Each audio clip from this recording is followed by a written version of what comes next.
우리가 매일같이 드나드는 건물, 은행, 또 공항 같은 곳, 이런 곳에는 사실 눈에 잘 보이지 않는 든든한 안전망이 있죠. 네, 바로 우리의 평범한 일상을 지켜주는 경비 서비스 이야기입니다. 오늘은 이 중요한 서비스의 퀄리티와 안전을 책임지는 그야말로 핵심 인물이죠.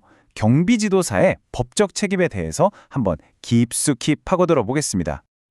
자, 오늘 우리가 함께 따라가 볼 지도입니다.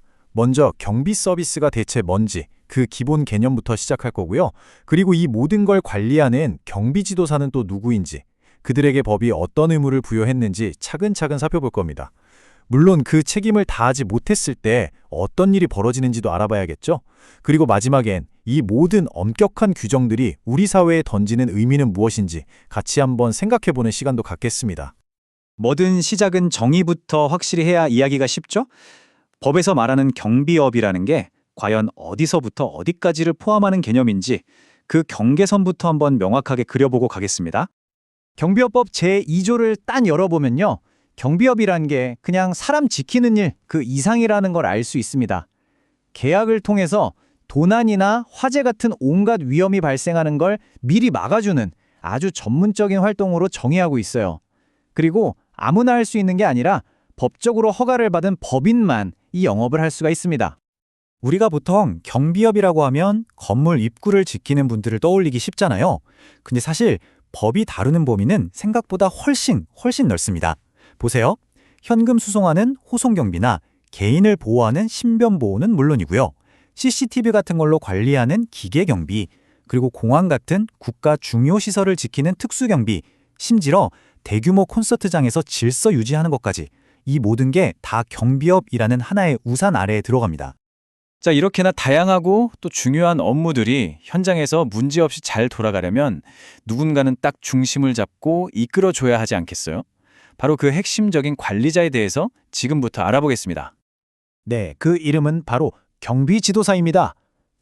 법에서는 경비지도사를 현장에 있는 경비원들을 직접 지도하고 감독하고 또 교육하는 책임자로 딱 명시하고 있어요.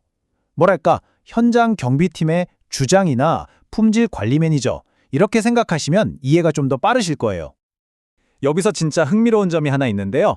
법이 경비지도사를 전문 분야에 따라서 두 종류로 나눈다는 겁니다. 대부분의 현장 업무를 관리하는 일반 경비지도사가 있고요. CCTV나 경보 시스템 같은 이런 첨단 장비를 전문적으로 다루는 기계경비지도사가 또 따로 있는 거죠. 전문성을 세분화해서 관리의 효율을 높이려는 의도가 딱 보이죠? 그러면 지도하고 감독한다는 이 말이 구체적으로는 대체 어떤 업무를 뜻하는 걸까요? 법은 그냥 알아서 잘해라, 이렇게 막연하게 책임을 던져놓지 않았습니다. 경비지도사가 반드시 해야만 하는 일들을 아주 구체적으로 콕콕 집어서 명시하고 있습니다. 법을 보면요, 경비지도사의 핵심 직무를 정말 명확하게 정해놨습니다. 경비원들 교육 계획을 세우고 현장을 직접 돌면서 감독하고 또 누가 어디에 배치됐는지 기록을 남기는 등.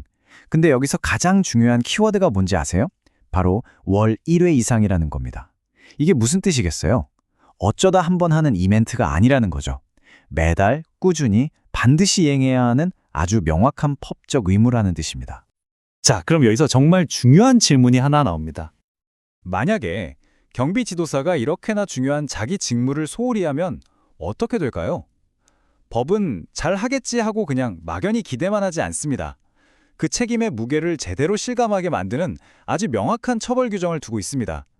법이 얼마나 구체적으로 이 책임을 묻는지 실제 법조항에 담긴 처벌 기준을 우리 눈으로 직접 한번 들여다보겠습니다.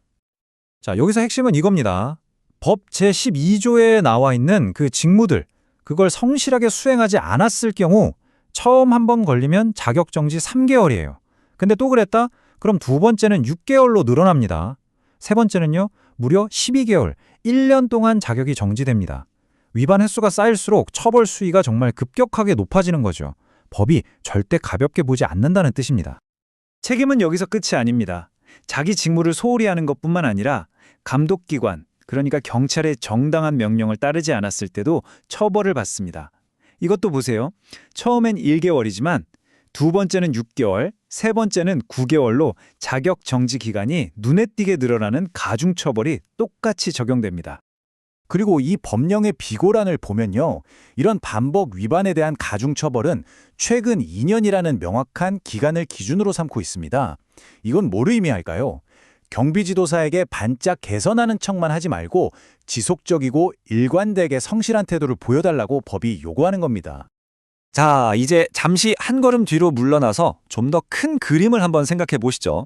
도대체 왜 법은 이렇게까지 엄격한 책임을 요구하는 걸까요? 그 이유는 경비업법 제1조, 바로 법의 목적에 나와 있습니다. 이걸 보면요. 이건 단순히 개인을 처벌하려는 게 아니라는 걸 알 수 있어요.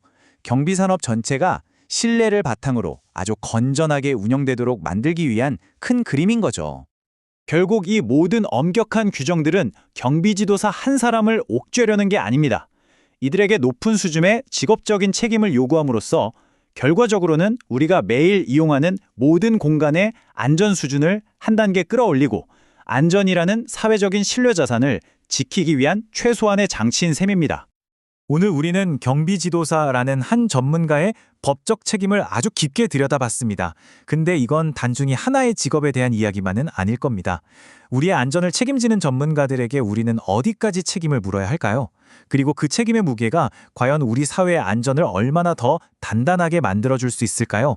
한 번쯤 진지하게 생각해볼 문제가 아닐까 싶습니다.